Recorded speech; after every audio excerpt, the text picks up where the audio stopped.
आज हमारा answer writing रहेगा हिस्ट्री पे। तो हमारा प्रश्न है 1929 में आयोजित कांग्रेस का लाहौर अधिवेशन भारत के स्वतंत्रता संघर्ष के इतिहास में अत्यधिक महत्वपूर्ण था, व्याख्या कीजिए। देखिए, अगर ऐसा क्वेश्चन आ जाए तो इसको डिकोड कैसे करेंगे। इसने पूछा किस बारे में है, लाहौर अधिवेशन के बारे में। तो आंसर फ्रेमिंग आप देख लीजिए कैसे रहेगा। सबसे पहले आपको इंट्रो लिखना है आंसर में, जिसमें आप लाहौर अधिवेशन से पूर्व की घटनाओं का संक्षिप्त परिचय देंगे। पूर्व से घटना इसलिए ताकि लाहौर अधिवेशन स्टार्ट क्यों हुआ।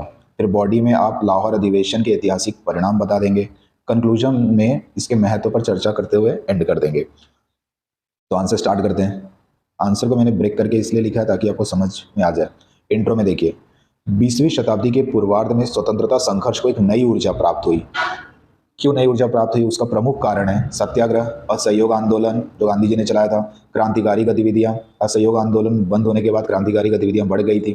फिर ट्रेड यूनियन का गठन। इन सब के कारण इन्होंने क्या किया, जो संघर्ष चल रहे थे कि कैसे आज़ादी पाया जाए, ये पूरे संघर्ष को जन आंदोलन के रूप में परिवर्तित कर दिया। जन आंदोलन मतलब सभी लोग को इसका इंफॉर्मेशन मिल गया और सभी लोग आंदोलन में जुड़ गए। प्लस लिखा है मैंने, मतलब साथ ही, मतलब आप इस इंट्रो को एक साथ जोड़ के भी लिख सकते हैं, मैंने ब्रेक करके लिखा ताकि समझ में आ जाए। प्लस भारत सरकार अधिनियम 1919 पारित हुआ था, साइमन कमीशन 1927। इसने क्या किया था, इन्होंने भारतीयों में ब्रिटिश नीतियों के विरुद्ध अत्यधिक असंतोष उत्पन्न किया। अतः इस पृष्ठभूमि में कांग्रेस के लाहौर अधिवेशन को विशेष महत्व प्राप्त है। इंट्रो को इतना बड़ा हिस्ट्री में आप लिख सकते हैं, या फिर इसको आप चाहिए तो छोटा कर सकते हैं।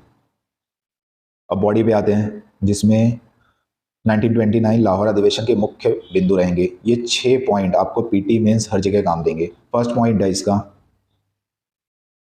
फर्स्ट पॉइंट, गोलमेज सम्मेलन का बहिष्कार। क्यों बहिष्कार किया गया, क्योंकि ये साइमन कमीशन की रिपोर्ट पर आधारित थे। सेकेंड पॉइंट, पूर्ण स्वराज को मुख्य लक्ष्य बनाना, इंपॉर्टेंट है, याद रखना। थर्ड पॉइंट, सविनय अवज्ञा आंदोलन प्रारंभ करना, यह डिसाइड हुआ इस अधिवेशन में। फोर्थ पॉइंट, समाजवादी विचारधारा को स्वीकृति मिल गई।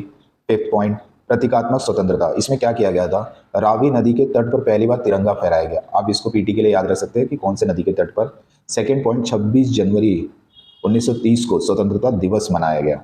सिक्स पॉइंट, परिषद का चुनाव जो भी होता था उसमें वर्तमान सदस्य जो थे कांग्रेस के, उनको त्यागपत्र देने का आदेश दिया गया और भविष्य में भाग न लेने का निर्णय लिया गया।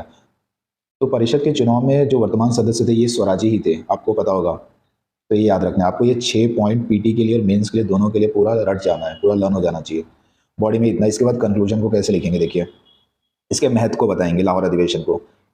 इस प्रकार लाहौर अधिवेशन ने राजनीतिक संघर्ष के एक नए चरण को प्रारंभ किया। नया चरण क्यों, क्योंकि राष्ट्रवादियों ने इसमें पूर्ण स्वराज को अपना लिया था और गोल में सम्मेलन को बहिष्कार किया था। इस प्रकार ये रणनीति बनाकर स्वतंत्रता के जो सिद्धांत है उनका समर्थन किया। इससे पहले वो डोमिनियन स्टेटस पे निर्भर थे, लेकिन यहाँ पहली बार उन्होंने पूर्ण स्वराज्य के लिए मांग की।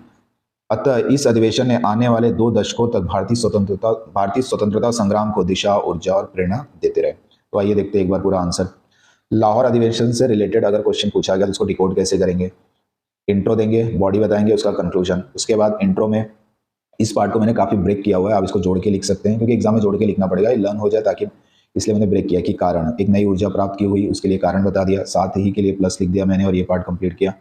और बॉडी, इसकी बॉडी में 6 पॉइंट आपको याद रखना है, फिर इसके इंपॉर्टेंस बता के कंक्लूजन के साथ एंड कर देना है।